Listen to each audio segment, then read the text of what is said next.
to help you revise this section. Okay. When you look at causes of macro problems, they could be AD related. Okay, this is like a summary. This is not a framework, it's just a summary of the content. They could be AS related.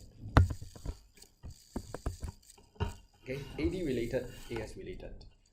AD related, AD could be too high, AD could be too low. Too high, what is this problem?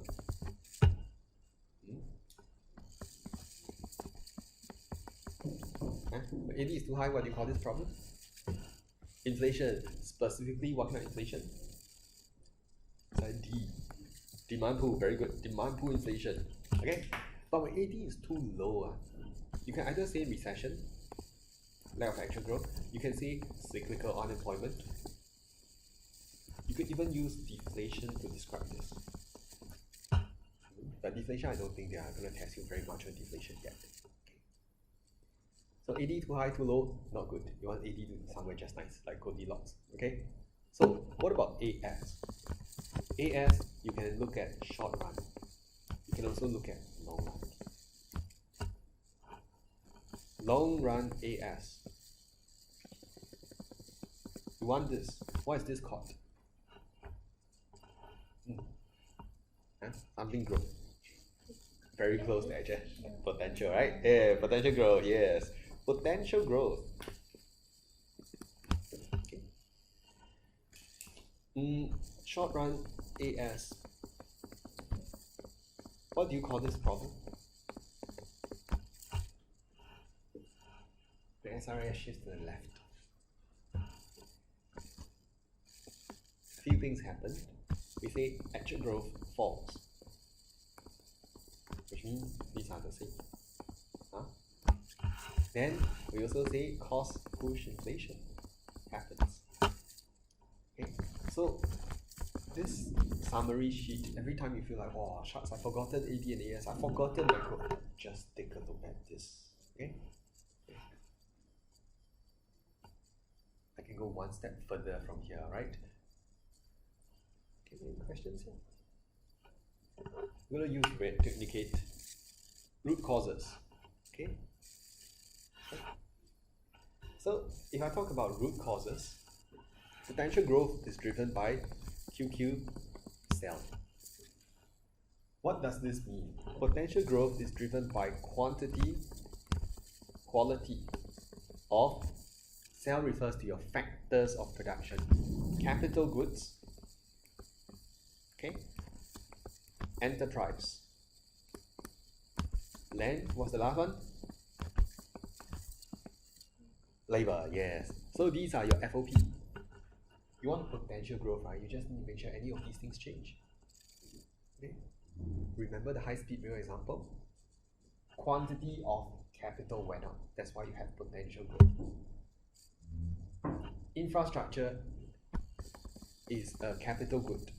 Even Wi-Fi is an infrastructure. Skills upgrading improves the quality of labor. Land reclamation increases the quantity of land. Okay.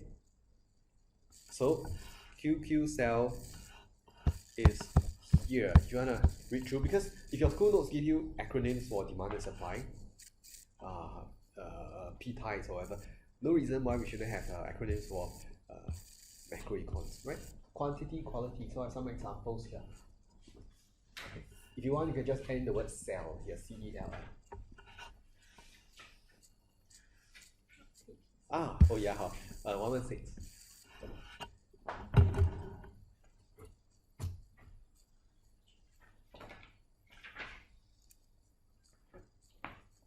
Okay.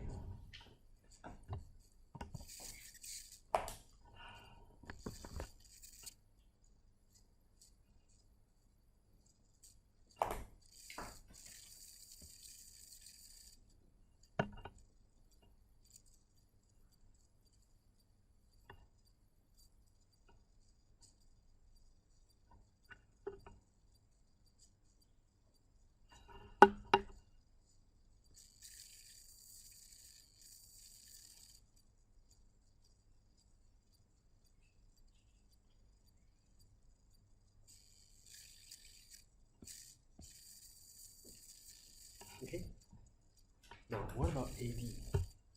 AD is driven by C, G, I, X minus M. Can I say this? You really need to spend time studying this for your paper. You need to know what are the factors that affect C. I have an acronym, it's called ICE. What about investment? ICE also. What about X minus M? PIQ, P-I-Q. So you need to spend time studying the factors that affect AD. So I always say in every lesson there's a component where I can help with the frameworks. There's another component where you need to put in the hours, okay? And these are the factors that affect AD. Okay? So ICE, PIQ, you will see under two pages before from the one you're looking at, okay? So consumption, I have ICE, 1, 2, 3, right? Investments, I have ICE. Then exports are PIQ. Okay. So if you know what affects them, you can already explain what affects all these goals.